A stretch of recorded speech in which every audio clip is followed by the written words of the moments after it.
नमस्कार। आप सभी का हमारे चैनल जय गुरुदेव उत्तराखंड पर एक बार फिर से बहुत बहुत स्वागत है। आज का ये विशेषांक बहुत ही अद्भुत जानकारी है। आपके जीवन में एक बहुत ही अद्भुत संदेश आज महाराज जी की ओर से लेकर आए हैं। तो आइए बिना समय व्यर्थ किए हुए लेकर चलते हैं आपको आज के अद्भुत विशेषांक की ओर। ये बात है श्री कैंची धाम की, जहां पर सायंकालीन के पश्चात का समय हो रहा है। महाराज जी विश्राम की अवस्था में जा रहे हैं कुटी की ओर और दादा मुखर्जी महाराज जी की व्यवस्थाओं में लगे हुए हैं।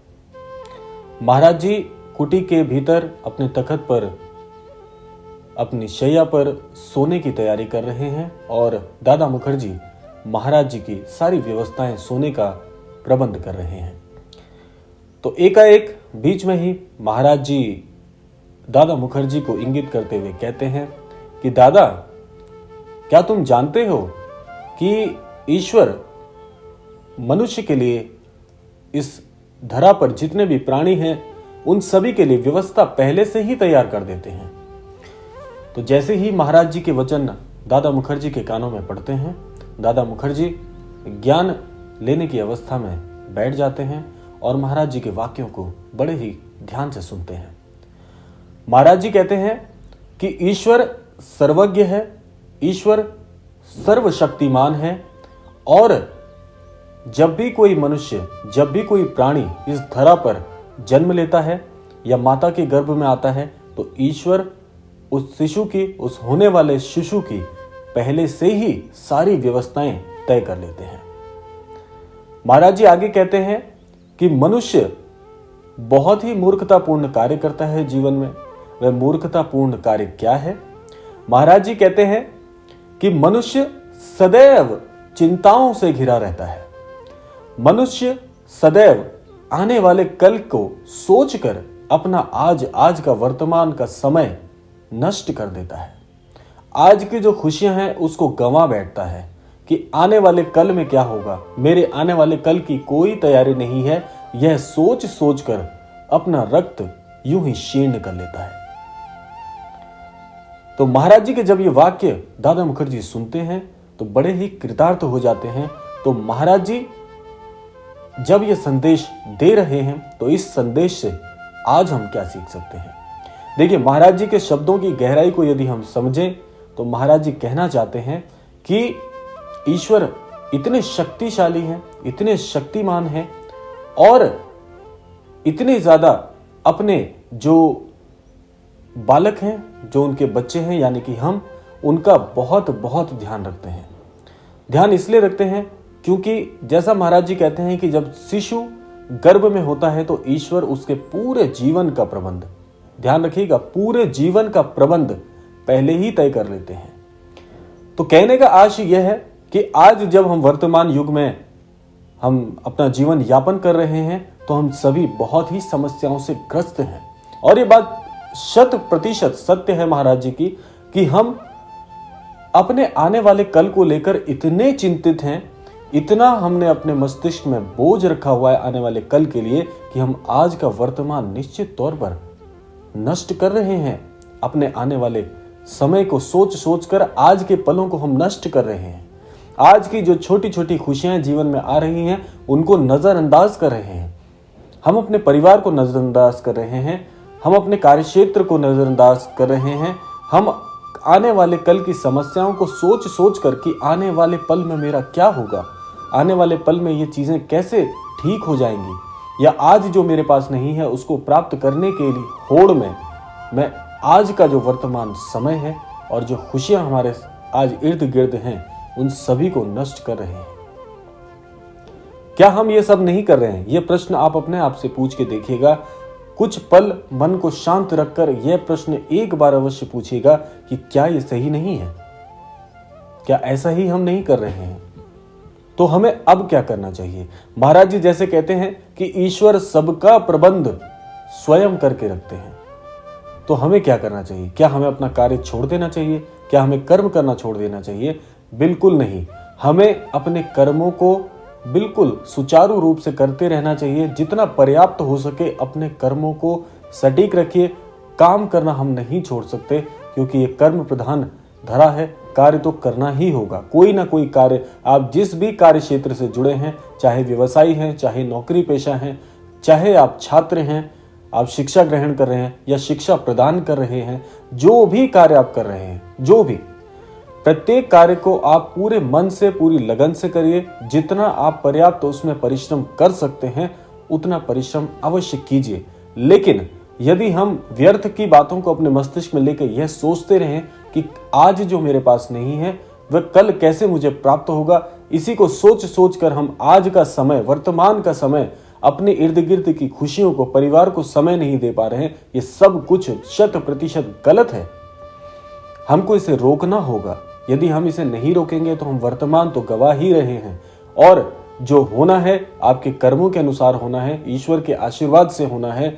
ईश्वर ने प्रबंध किया हुआ है, वक्त आने पर आपको वह सब कुछ मिलेगा जिसके लिए आपने परिश्रम किया है। यह भगवत गीता में श्री कृष्ण भगवान ने भी कहा है। परिश्रम जो आप कर रहे हैं, आपका परिश्रम कभी व्यर्थ नहीं जाएगा। यह व्यक्तिगत अनुभव मेरा भी है। मैंने अपने जीवन से यही सीखा है कि जिस चीज के लिए हमने प्रयास किया है और जितना मैंने उसके लिए मेहनत की है, वह मेहनत का फल, उस परिश्रम का फल मुझे अवश्य मिलेगा और मिलता रहा है।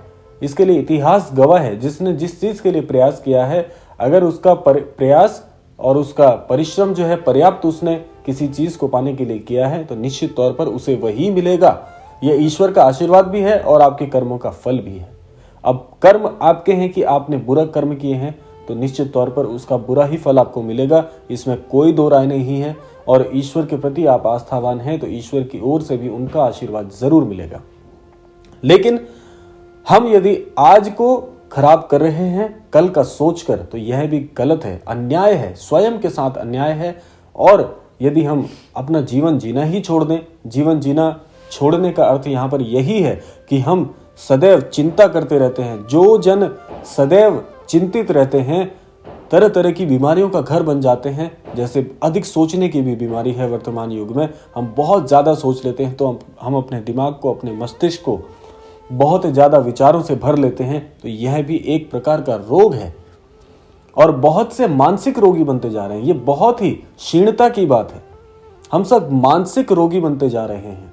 मानसिक रोग कोई रोग नहीं है और इसका कोई इलाज भी नहीं है, क्योंकि मानसिक रोग विचारों से पनप रहा है। यदि आप अधिक विचार मस्तिष्क में लाते हैं तो यही मानसिक रोग है। इसलिए सोचने का कार्य आपका नहीं है। आपका कार्य है केवल परिश्रम करना, अपना कर्म करना और कर्म के अनुसार सही फल के लिए प्रतीक्षा करना। यह हमारा कर्म होना चाहिए और यही सटीक कर्म है। जो भी आज चिंता मुक्त है जीवन में, जो भी हमें मिला है उसके प्रति संतुष्ट हैं और अपने परिश्रम के अनुसार प्रतीक्षा कर रहे हैं, तो वह सफल भी हो रहे हैं। आपने देखा होगा बहुत से लोग हैं जिन्होंने जितना परिश्रम किया आज वो उस पद पर विराजमान है। उसमें ईश्वर का आशीर्वाद भी है और उनका परिश्रम भी है। तो उसके लिए हमें कुछ और अधिक नहीं करना है। आज हम क्या कर रहे हैं कि कर्म करने के साथ साथ अधिक सोच विचार कर रहे हैं। अधिक सोच विचार करना आपका कार्य नहीं है। आपका कार्य है परिश्रम करना और प्रतीक्षा करना उन कर्मों के अनुसार फल को भोगने के लिए। तो हमें क्या करना चाहिए? हमें करना यही है कि व्यर्थ के विचारों से आप स्वयं को दूर करिए।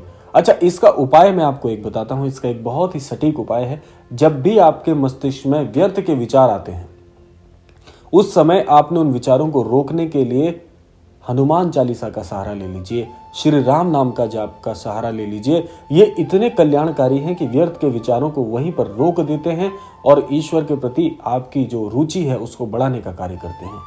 तो होगा क्या जब आप, इसीलिए आपको कहा जाता है, मैं आपको इसका एक वैज्ञानिक कारण भी बता रहा हूं। वैज्ञानिक कारण यही है, जब आप बार बार श्री राम नाम का जाप करते हैं, हनुमान चालीसा का जाप करते हैं, तो आपकी जो वाणी है, आपका जो मस्तिष्क है, उसमें विचारों की जो पुनरावृत्ति है वो श्री हनुमान जी के प्रति और श्री राम जी के प्रति या ईश्वर की आस्था के प्रति बढ़ने लग जाती है। तो जब जब आप खाली समय में स्वयं को पाएंगे, आप यह भी पाएंगे कि आपके मुख से श्री राम नाम का जाप निकलेगा या हनुमान जी की हनुमान चालीसा का। जो भी आप कर्म करेंगे, जो भी आप सेवा देंगे वाणी के अनुसार, वही आपकी वाणी पर विराजमान हो जाएंगे। इसी को सरस्वती माता का विराजमान होना कहा जाता है। जितना अभ्यास आप करेंगे, वह अभ्यास, जिस चीज में आप अभ्यास करेंगे आप उसी में अभ्यस्त हो जाएंगे, आपकी वाणी उसी चीज के लिए अभ्यस्त हो जाएगी।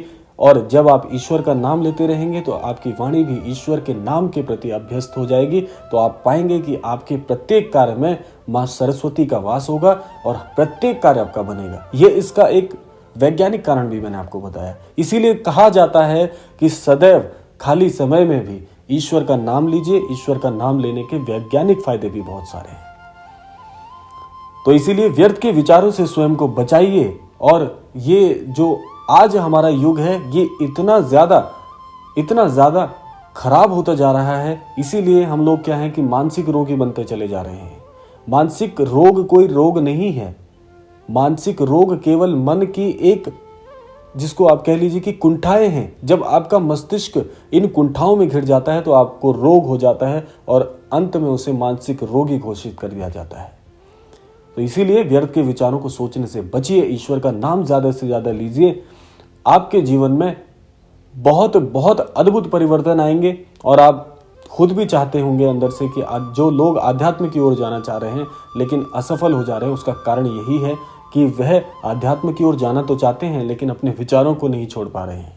तो विचारों को छोड़ेंगे, आध्यात्म आपको अपनी ओर आकर्षित करेगा और स्वयं आप ईश्वर के होते चले जाएंगे। ये अपने जीवन में आप स्वयं अनुभव करेंगे। और इसी प्रकार जैसे आज मैं आपको बता रहा हूँ ऐसे ही आप अनुभव औरों को भी साझा करेंगे। यही मैं कामना करता हूँ और इसी कामना के साथ विदा लेता हूँ आज के विशेषांक से। आशा करते हैं आज का विशेषांक आपको पसंद आया होगा। तो मिलते हैं ऐसे ही किसी अगले विशेषांक में। तब तक के लिए जय श्री राम, जय गुरुदेव, जय उत्तराखंड।